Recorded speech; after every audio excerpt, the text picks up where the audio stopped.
آج سے تقریباً 1000 سال سے بھی زیادہ پرانی اور معتبر ترین کتاب الارشاد، جس کو شیخ مفید نے لکھا، اور کتاب الارشاد کا ترجمہ تذکرۃ الاطہار میں لکھا ہے۔ امام علی علیہ السلام ایک دن مسجد میں گئے۔ وہاں ایک نوجوان کو دیکھا کہ گریہ کر رہا ہے۔ اس کے گرد کچھ لوگ جمع ہیں۔ امیر المؤمنین نے اس کے متعلق سوال کیا تو وہ کہنے لگا کہ شرح یعنی انصاف کرنے والے جج نے میرے خلاف ایک فیصلہ دیا ہے کہ جس میں اس نے میرے ساتھ کوئی انصاف نہیں کیا ہے۔ آپ نے فرمایا کہ تیرا کیا واقعہ ہے؟ وہ کہنے لگا کہ یہ لوگ، اور اشارہ کیا ایسے اشخاص کی طرف کہ جو وہاں موجود تھے، جو میرے باپ کو اپنے ساتھ سفر میں لے گئے، یہ واپس آ گئے ہیں اور میرا باپ واپس نہیں آیا۔ میں نے اس کے بارے سوال کیا تو یہ کہتے ہیں کہ وہ مر گیا ہے۔ میرا باپ اپنے ساتھ مال بھی لے کے گیا تھا۔ میں نے اپنے باپ کے مال کے بارے میں ان سے پوچھا ہے تو یہ کہتے ہیں کہ ہمیں تیرے باپ کے کسی مال کا کوئی پتہ نہیں۔ اس کے بعد آپ نے ان کے متعلق حکم دیا کہ انہیں علیحدہ علیحدہ کر دو۔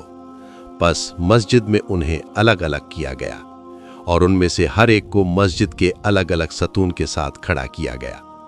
پھر آپ نے اپنے کاتب اور منشی عبید اللہ بن رافع کو بلا کر فرمایا کہ بیٹھ جاؤ۔ پھر آپ نے ان میں سے ایک شخص کو بلا کر پوچھا کہ مجھے آہستہ بتاؤ، کس دن تم اپنے گھروں سے نکلے جبکہ اس لڑکے کا باپ تمہارے ساتھ تھا؟ تو آپ نے اپنے کاتب و منشی عبید اللہ سے فرمایا کہ لکھتے جاؤ۔ پھر اس سے کہا کہ یہ کس مہینہ کی بات ہے؟ اس نے کہا کہ فلاں مہینہ تھا۔ آپ نے فرمایا لکھ لو۔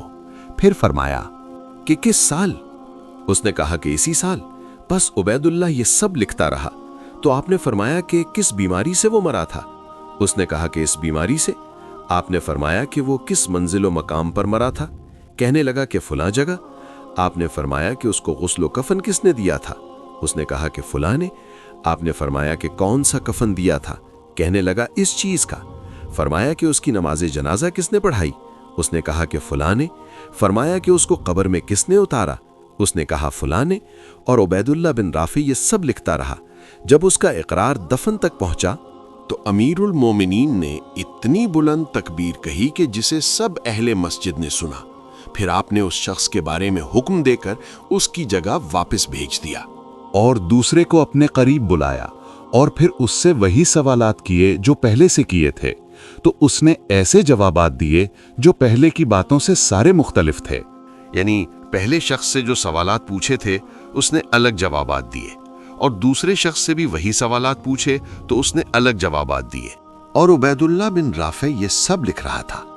جب آپ ان سے سوال کرنے سے فارغ ہوئے تو آپ نے ایسی تکبیر کہی جسے اہل مسجد نے سنا۔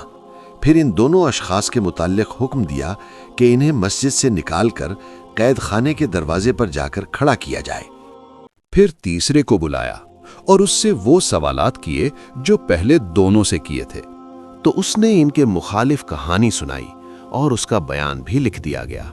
پھر آپ نے تکبیر کہی اور اسے اس کے دونوں ساتھیوں کی طرف لے جانے کا حکم دیا، یعنی اس تیسرے شخص کو بھی اپنے پہلے دو ساتھیوں کی طرح مسجد سے باہر قید خانے کے باہر کھڑا کرنے کا حکم دیا گیا۔ اور ان میں سے چوتھے کو بلایا تو اس کے قول میں اضطراب آیا اور اس کی زبان لڑکھڑانے لگی، تو آپ نے اسے واعظ و نصیحت کی اور ڈرایا، تو اس نے اعتراف کر لیا کہ اس نے اور اس کے ساتھیوں نے اسے فلاں جگہ قتل کیا ہے اور اس کا مال لے لیا ہے اور اسے فلاں جگہ کوفہ کے قریب دفن کیا ہے۔ پس امیر المومنین نے تکبیر کہی اور اسے قید خانہ کی طرف لے جانے کا حکم دیا، اور ان میں سے ایک کو بلایا اور اس سے فرمایا کہ تیرا گمان تھا کہ وہ شخص اپنی موت مرا ہے، حالانکہ تو نے اس کو قتل کیا ہے۔ مجھے اپنے حالات سچ سچ بتا، ورنہ میں تجھے سخت سزا دوں گا۔ کیونکہ اس معاملہ میں تو حق میرے سامنے واضح ہو چکا ہے، تو اس نے اس شخص کے قتل کرنے کا اعتراف کر لیا جس طرح اس کے ساتھی نے کیا تھا۔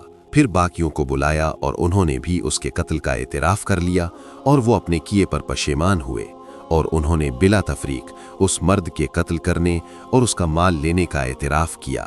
پھر آپ نے کچھ لوگوں کو حکم دیا جو ان میں سے بعض کے ساتھ اس جگہ گئے جہاں انہوں نے مال دفن کیا ہوا تھا۔ پس وہ مال آپ نے وہاں سے نکال کر جوان کے سپرد کیا جو مرد مقتول کا بیٹا تھا۔ پھر اس سے فرمایا کہ اب کیا چاہتے ہو جو کچھ انہوں نے تیرے باپ کے ساتھ کیا؟ تو وہ کہنے لگا کہ میں جانتا ہوں کہ ان کا اور میرا فیصلہ اللہ کے دربار میں ہو، دنیا میں ان کے خون کو معاف کرتا ہوں۔ سلام ہو اماموں کے امام علی علیہ السلام پر، جنہوں نے کتنا مشکل فیصلہ کتنی آسانی سے کر دیا اور عدل قائم کیا۔ سلام ہو اللہ کے شیر امام علی علیہ السلام پر،